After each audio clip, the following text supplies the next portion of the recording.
These technologies worked, not in theory, not on paper. They worked in real laboratories, with real funding, and real results. And that is exactly why they were stopped, not because they failed, but because the consequences of success were far more dangerous than failure.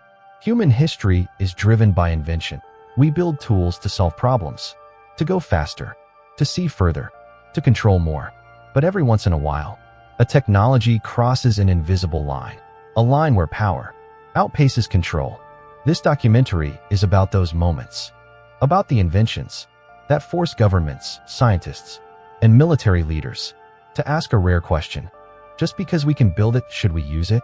In the 1960s, the United States faced a serious problem. Energy demand was exploding. Cities were growing. Industry was accelerating. Traditional power sources had limits. So scientists turned to nuclear energy. But not just any nuclear reactor. They developed something radical, the breeder reactor. Unlike traditional reactors, breeder reactors created more fuel than they consumed. In theory, this meant energy abundance. For centuries, and in tests, it worked exactly as designed. But there was a catch. The same process that produced energy also produced weapons-grade plutonium, material that could be used to build nuclear bombs. Suddenly, a solution to energy scarcity became a threat to global security. If deployed widely, other nations would demand the same technology, and with it, the ability to produce nuclear weapons. So the United States made a rare decision. It stopped. Facilities were abandoned. Research was classified, and one of the most powerful energy systems ever created was walked away from. The second technology sounds like science fiction, but it was very real. Weather control. During the Cold War, the United States and other nations experimented with ways to influence weather patterns. The idea was simple.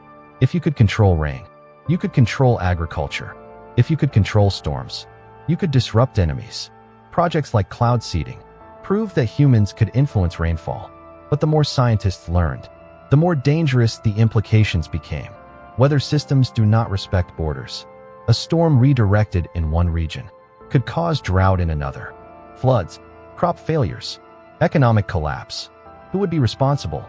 Who would decide? When weather could be used as a weapon, the technology worked, but the consequences were impossible to control. International treaties followed. Weather modification for military use was banned. Another technology that succeeded and was locked away. The third technology is not from the past. It is unfolding right now. Artificial intelligence. Specifically, autonomous weapons, machines capable of identifying targets, making decisions, and firing weapons without human input. In tests, these systems were faster than humans, more accurate, more efficient. They did exactly what they were designed to do. And that terrified policymakers. Because once a machine can decide who lives and who dies, control becomes fragile. Who is responsible? When an AI makes a mistake, what happens? When systems escalate conflict, faster than humans can react?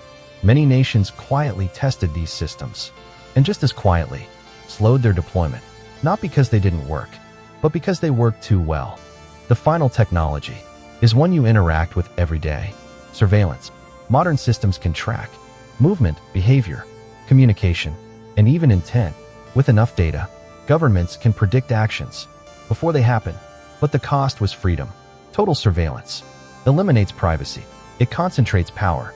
And once implemented fully, it cannot be undone. So even as technology advanced, many governments hesitated. The capability existed. The decision did not. These technologies were different, but they shared one thing. They worked. And in doing so, they revealed a truth we are still struggling to face. Technological power, without ethical control, is dangerous. Progress does not just change the world. It tests our ability to govern it. History is shaped, not only by what we build, but by what we choose not to use. As new technologies emerge, these choices will return again. The question remains the same. Just because we can, should we? If you want more documentaries about hidden technologies, forgotten megaprojects, and the future of power, subscribe,